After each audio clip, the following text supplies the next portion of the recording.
Speaker అభ్యర్థిగా పదవికి అభ్యర్థిని పెట్టి కూడా చాలా హుందాగా ప్రధాని మోదీతో కరచాలనం చేసి ఓం బిర్లాని సీట్లో కూర్చోబెట్టిన రాహుల్ గాంధీ ఇప్పుడు ఓం బిర్లా వ్యవహార శైలి మీద అభ్యంతరం వ్యక్తం చేస్తూ ఉన్నారు సార్.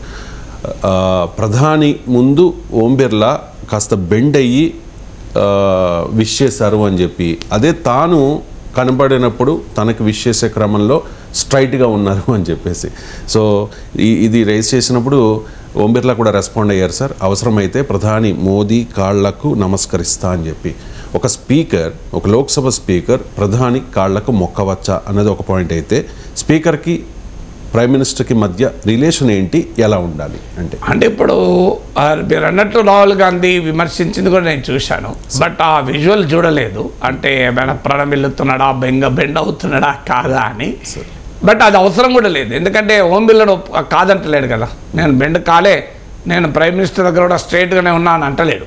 నేను అవసరమైతే కాలు మొక్కుతా, బెండ్ అవుడు ఏంటి అంటే ఇలా కొద్దిగా వంగారు అని చెప్పి రాహుల్ గాంధీ అన్నాడు.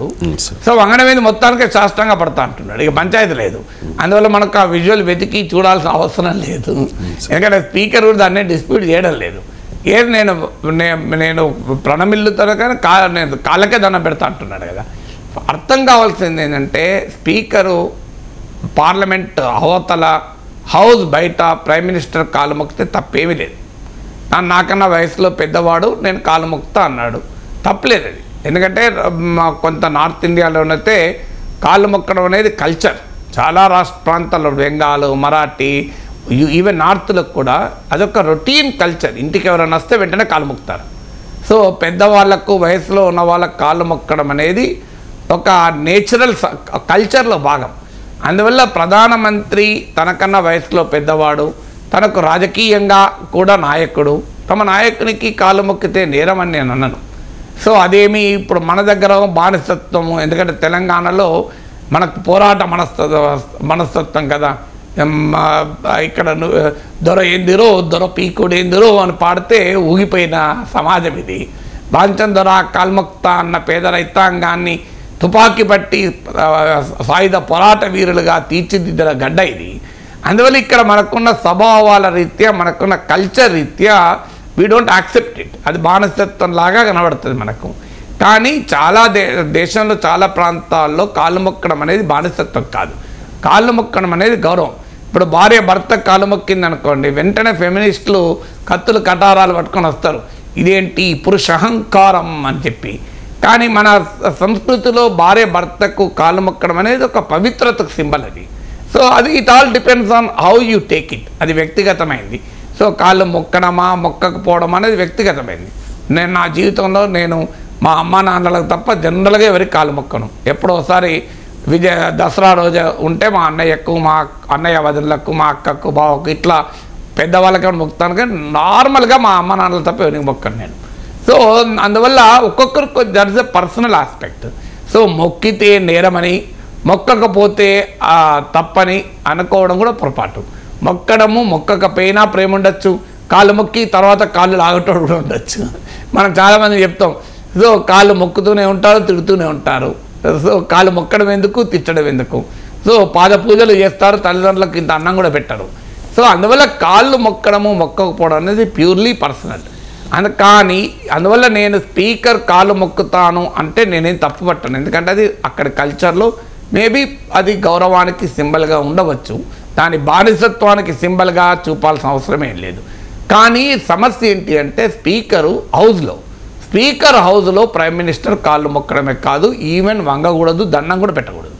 That is speaker is the head of the house. Speaker వచ్చినప్పుడు ముఖ్యం ప్రధానమంత్రి ఉన్నా లేచి నిలబడాల్సిందే. ఆ సభకు అధిపతి ఆయన, సభాపతి. ప్రధానమంత్రి సభా నాయకుడు. సభాపతికి సభా నాయకునికి మధ్య సౌహార్ద సంబంధాలు ఉండాలి, పరస్పరం గౌరవించుకోవాలి, దాంట్లో డిస్ప్యూట్ లేదు. కానీ సభాపతి మీరు ఎన్నన్నా, ఇప్పుడు నరేంద్ర మోడీ అయినా అధ్యక్ష అని మాట్లాడాలి. నరేంద్ర మోడీ నిర్ణయిస్తేనే ఓం బిర్లా స్పీకర్ అయ్యాడు, కానీ ఓం బిర్లా అనుమతిస్తేనే నరేంద్ర మోడీ మాట్లాడాలి సభలో. సో ఓం బిర్లా కనుక ప్రైమ్ మినిస్టర్ జీ ఆప్కో సమయ నహీ దియా, ఆ జరా బయటికి ఏడా కూర్చోవాల్సింది, ఇంకో మార్గమే లేదు. అది సభాపతికి ఉన్న ప్రత్యేకత. అందుకే సభాపతి ఉన్న సమయంలో ముఖ్యమంత్రి సభలో ఉన్నా సభాపతి ఎంటర్ అయినప్పుడు లేచి నిలబడాలి. నేను అందుకే 8 ఏళ్ళు చూశాను. రాజశేఖర రెడ్డి కానీ ఎప్పుడు కూడా సభాపతి వచ్చిన తర్వాత వచ్చేవాడు కాదు, సభాపతి రాకముందు వచ్చేవాడు కాదు. ఎందుకంటే సభాపతి రావడంతో లేచి నిలబడాలి. రాజశేఖర రెడ్డి చాలాసార్లు గమనించాను, నాకు గుర్తున్నంత వరకు సబ్జెక్టు కరెక్షన్, స్పీకర్ వచ్చి మా చైర్మన్ అనుకుంటారు ఆ శాసన మండలిలో, చైర్మన్ వచ్చి కూర్చున్న తర్వాతనే సీఎం వచ్చేవారు. ముందొచ్చి కూర్చున్న సందర్భం నేను చూడలేదు. ఏదైనా మిస్ అవుతే మిస్ కావచ్చు. ఎందుకంటే చైర్మన్ రాకముందే వచ్చి కూర్చుంటే చైర్మన్ రావడంతో లేచి నిలబడాలి. ఆ పరిస్థితి రాకుండా ఉండేందుకు ఎలా జాగ్రత్త పడతారంటే చైర్మన్ రాకముందు కూర్చోరు. ఒక్క రోషయ్య మాత్రమే కూర్చునేవాడు. ఆయన చైర్మన్ రాకముందు వచ్చి కూర్చునేవాడు. సో చైర్మన్ రావడంతోనే లేచేవాడు ముఖ్యమంత్రి కూడా. సో అందరితో పాటు మాతో పాటు లేచేవాడు. సో అందువల్ల సభాపతియే.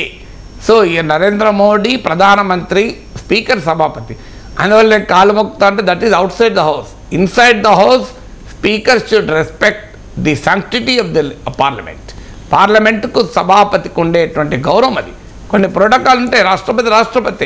రాష్ట్రపతిని నరేంద్ర మోడీ డిసైడ్ చేసిన అభ్యర్థి రాష్ట్రపతి అవుతాడు, అందరికీ తెలుసు కదా.